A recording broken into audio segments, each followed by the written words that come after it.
Mr. Lim Swee Say, Minister in the Prime Minister's Office and Secretary General of NTUC, Professor S. Jayakumar, Senior Minister, Coordinating Minister for National Security and Life Trustee of SINDA, Mr. Dharman Shanmugaratnam, Minister for Finance and Chairman of the SINDA Board of Trustees, Mr. Rajasega, CEO of SINDA, ladies and gentlemen, parents and students.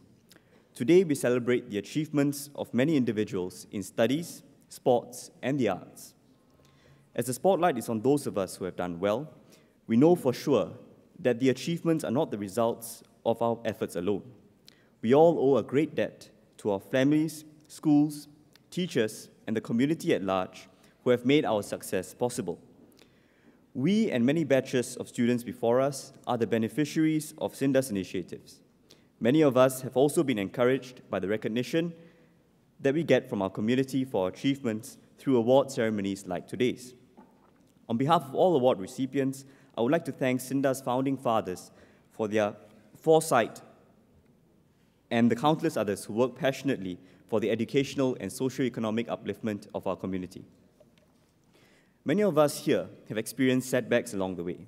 I would like to share with you a setback that I encountered not too long ago. After completing my A-levels, I was very keen on obtaining a scholarship to study economics at a US or UK university, even though my parents could afford it. I applied to various scholarship providers like PSC and MAS, but I was devastated when I did not obtain any offers despite having obtained competitive grades. I worked very hard in my secondary school and junior college years with the aim of getting a scholarship. But I did not let my disappointment hold me back. I decided to reassess my life goals. When NUS started a double degree program in law and economics, I decided that studying locally was a good option for me. I could do a double degree instead of just doing economics. So, with the guidance of my parents, I applied for the program. I am, today, very grateful for having chosen that path. After my first year in law school, I realized that my interests and competencies were in the study of law. So to those of us who have encountered, or are even now encountering obstacles in our lives, it is worth persevering. Sometimes, a setback may be a blessing in disguise, as was my failure to obtain a scholarship. If I had obtained a scholarship, I would probably have done economics at a foreign university. I would never have discovered my interest in law. And who knows, I might not have gotten an award or the mic to speak today. Your challenges might be different. It could be about failing an assignment or missing the A1 by just 1 point, or you wanting to become a musician when your parents want you to be a lawyer, or a breakup just before an important exam, or for the athletes amongst us, a muscle pull during the most important race. Individually, each of us should remember and acknowledge the people who have inspired us to strive for our goals and overcome our setbacks. I would like to share with you my source of inspiration, my father. My father was born in India. He came to Singapore when he was just 8 years old with little knowledge of English.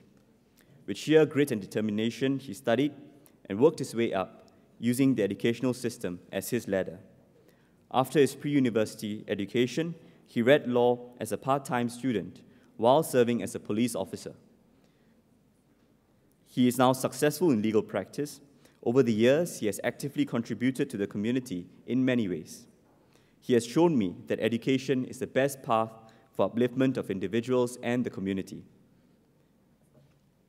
My father continues to inspire me with his determination to take on and overcome all challenges, both in his personal life and in his efforts for those around him. I would be remiss if I didn't express my deepest gratitude to my mother for her undying support and love through all these years. That support and love has translated my father's inspiration into a tangible outcome in my life. I'm sure that your lives are filled with similar sources of inspiration. It is important on occasions like this that we remember the people who have inspired us and the people whose efforts have paved the way for us to achieve our goals. I would like for all award recipients to please turn to your parents or to think of them. They are the sources of our success. Let's honor them by giving them a rousing round of applause.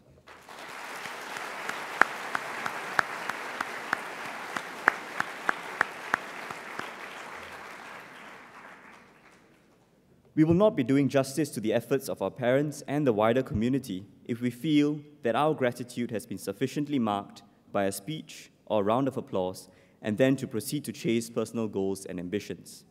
True appreciation can only be shown by emulating those before us who have made our success possible, by doing the same for those who follow us.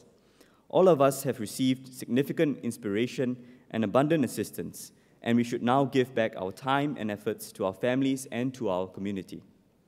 A sense of belonging to our community and a sense of obligation to those around us must drive our efforts. Many have helped us along the way, and we now owe it to them to ensure that more and more Indian students do the same. As a starting point, I intend to join the SINDA Youth Club. I sincerely thank SINDA and all of you for making this awards ceremony a truly special occasion for all of us. A quote from John Adams goes like this: "There are two types of education. One should teach us how to make a living, and the other, how to live." As today's award winners, we vow before you that in our pursuit of excellence, we will remember virtues of humility, compassion, and social responsibility. As we do our best to excel in our respective fields, we will give back to the community and the nation in our own ways, both big and small. Thank you.